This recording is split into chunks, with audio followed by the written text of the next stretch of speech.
Hey everybody, welcome back to the Comic Wall. It's your girl, the Outcast Angel, and today let's talk about issue 3 of Image Comics' newest series, The Weatherman, along with this very awesome variant cover done by Marcos Martin, I believe it was. Yes, and honestly, I think I like this cover better. This just it's just amazing. Seeing all these, just seeing Agent Cross and Nathan Bright being showered on by a glorious rain of bullets. So that's pretty cool. I like that one. This one's pretty cool too because we also see the Marshal cutting through another rain of bullets. So there's a lot of bullets. Anyway, things got really dark really fast in this issue because we start off with this man named Azim. I'm sorry. It's either Azim or Asim. But he's naked in a room that's covered with blood, and I'm pretty sure it's his blood too, because he's pretty beat up. And all of a sudden, there's screaming, there's gunfire, there's explosions, and all of a sudden, there's this big guy in a giant, I guess, battle suit or something. I'm not even sure what to call it.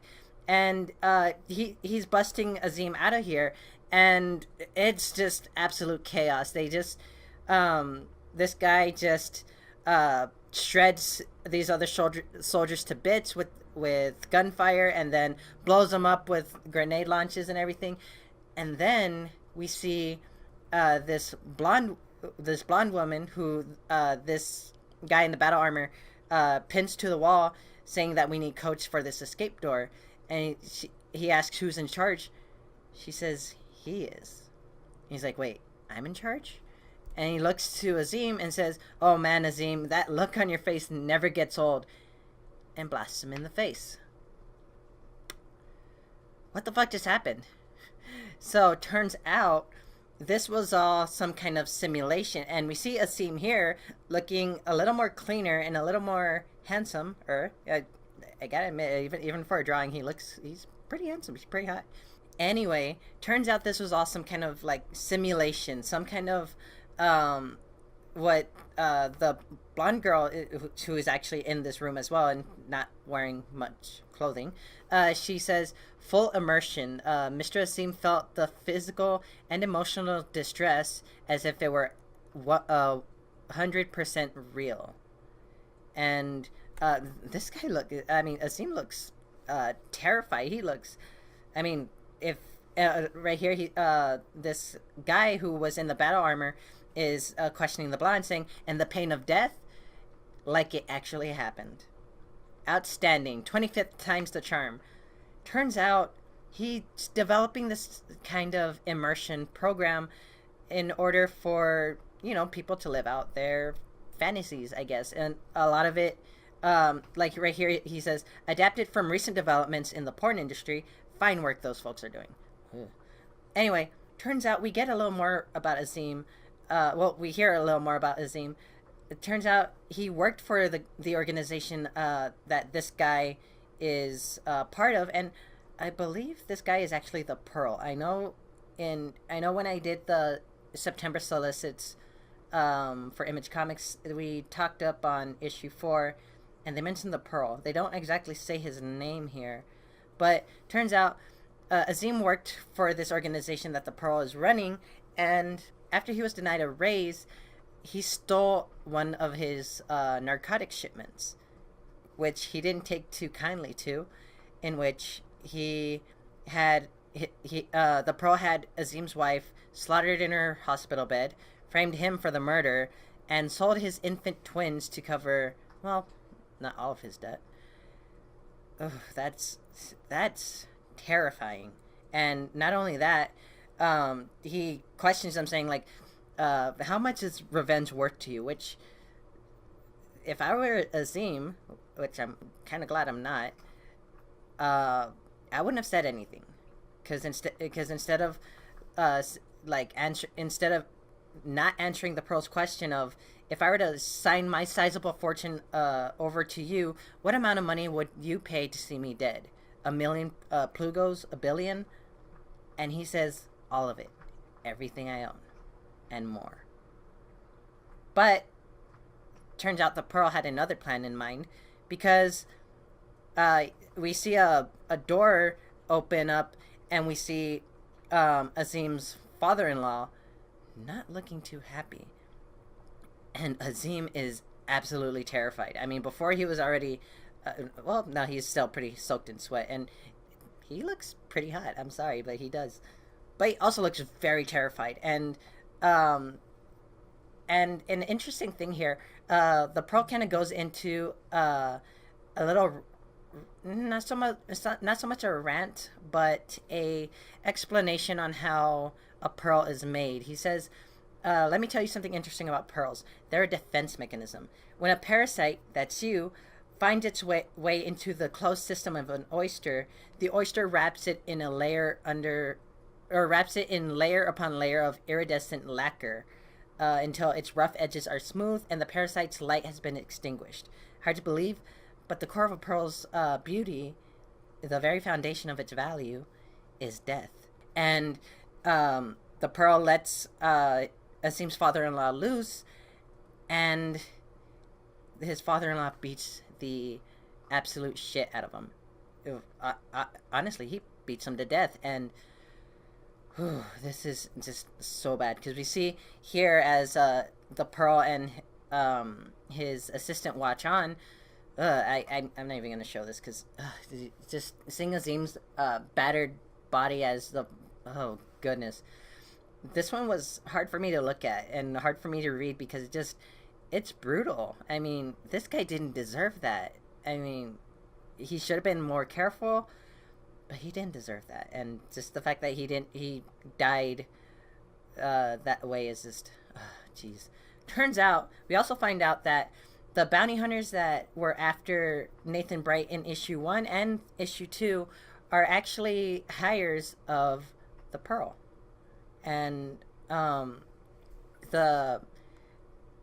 he finds out that Mr. Cade, one of the big guys in the big battle armor we saw in the beginning, he says, or when he finds out that he died, he says, send word to the marshal. Make sure he's aware of the consequences for failing to meet his quarterly goal. And after that, we drop into this jungle somewhere on Mars, as it says in the title, and we see Nathan and Agent Cross crossing through this jungle, and Agent Cross is obviously super pissed at Nathan. She just wants absolutely nothing to do with her. But of course, Nathan's not exactly the super soldier that he possibly was in a past life. So he kind of needs Agent Cross, and Agent Cross kind of needs him too, in order to report back to whoever she's reporting to. Then we jump to this more arid part of Mars, where we see Nathan and Amanda's I guess escape pod has crashed, and we see the last two remaining bounty hunters. I think the other one's White Light. I can't remember her name. It had to do something with white, because she's pale as hell. And the marshal, and they're looking through the wreckage, and they know that they were obviously in that pod. And we see the marshal calling the news desk, wanting to speak to an assignment editor. Now, you'll see why this is pretty bad in the long run in the next few pages. After a quick pit stop, Agent Cross kind of fills Nathan in on what their plan is.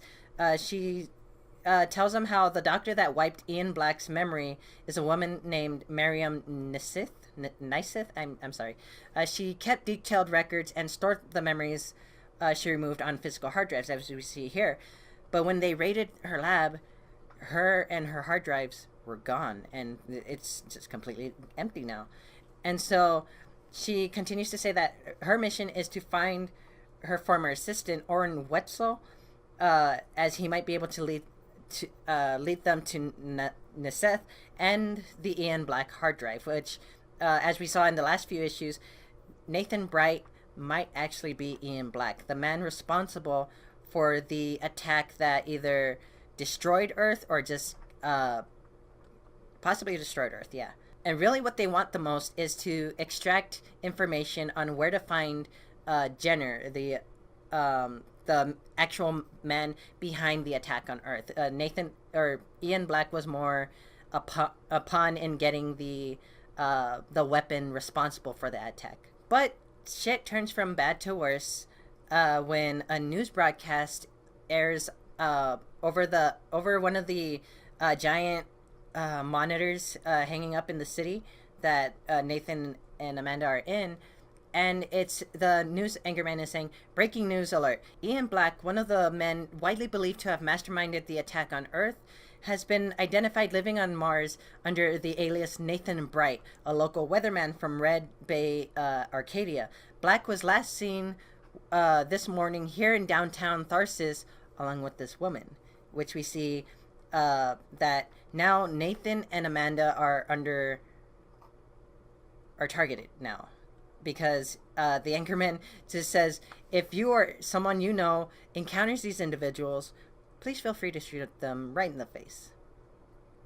And suddenly the crowd around Nathan and Amanda all have guns all of a sudden and are aiming right at their faces.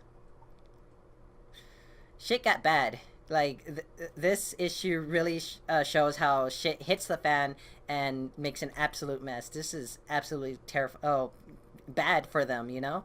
And so, after that, we drop into 10 Olympus Avenue, the home of the Arcadian president, and turns out that her soldiers are reporting to her saying the Sword of God had issued a statement claiming responsibility for the attack on the Nebula, the space station that Amanda was on, that she had taken Nathan to.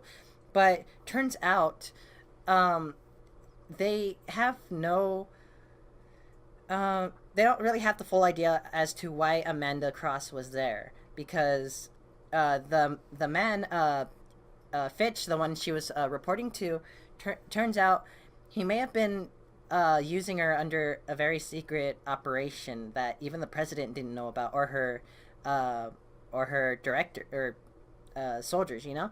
And so they're starting to think that she might have been involved in the attack, but the president doesn't believe that. She thinks that maybe Fitch was working under a secret op, and she wants Agent Cross found. And so she has her assistant use private sector off the books and just give orders not to engage in order to find find Agent Cross, because obviously things are getting worse, especially after the revelation of Nathan Bright being Ian Black, the man who caused the attack on Earth.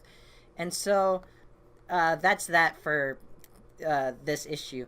And then we see Nathan and Agent Cross running through gunfire, trying to get away, and they have to hijack this car. And it's funny because the guy they take the car from, Nathan's yelling out the window saying, "Sorry, guy, that kind of looks like a turtle." Yeah, it was just hilarious. Anyway, so the police are obviously after them. And another funny part, I just love the amount of humor that they put into this series, because as Agent Cross is driving and shooting back at the police, Nathan's like, "Let me drive, the nuns and the handicap," and then they stop right before they hit this crowd of nuns, handicapped, and handicapped nuns. It's pretty bad. But after that little incident, Amanda lets Nathan drive, and he obviously knows his way around a car, because he turns this car automatically turns into this hot rod that he uses to get them out of there. And the whole sequence after this is just Nathan driving like a maniac and getting them away from the danger as fast as possible. And Amanda has she thinks quick enough to shoot out the ramp of one of those tractor trailers that carries like old cars or broken down cars.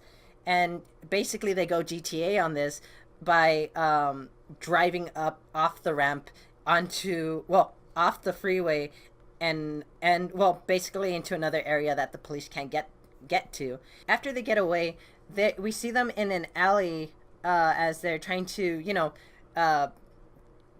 gather themselves together and figure out what to do. And we see this homeless woman who's overdosed on something called pneumonium, which is also called as Nemo, and it's a drug that helps helps you experience events from the past as if they were happening all over again. And Cross also says, just make sure you're focusing on the right memory.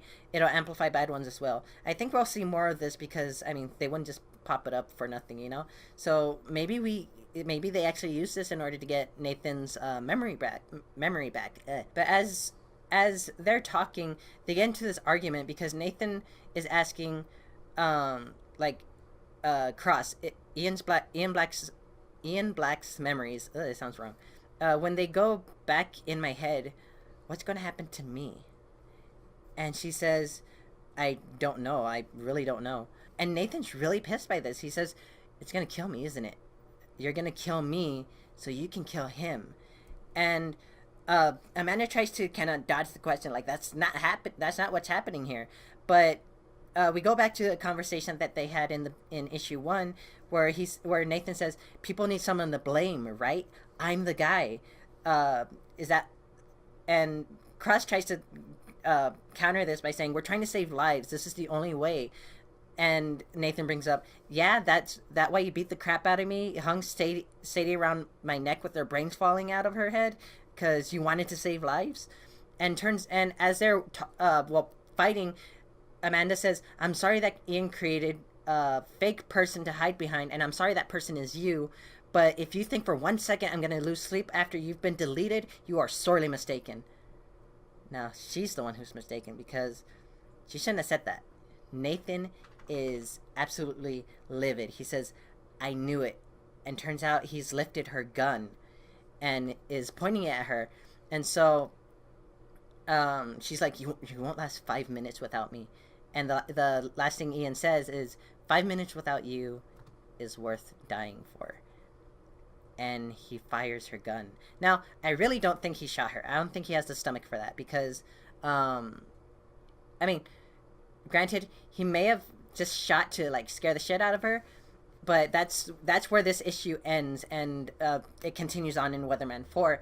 But I really don't think he shot her because he's trying to live his life. He's not trying to kill anyone. He's not that type of person, so I really don't believe he has the stomach to kill her. But that's the end of this issue and the end of this video. Thank you guys for watching. I hope you guys liked it, and if you did, drop a like, show the love, hit that subscribe button to get more of my videos, ring the bell to get notifications of when I post new videos, so that way you guys stay updated and don't miss out. And I'll see you guys next time. Bye.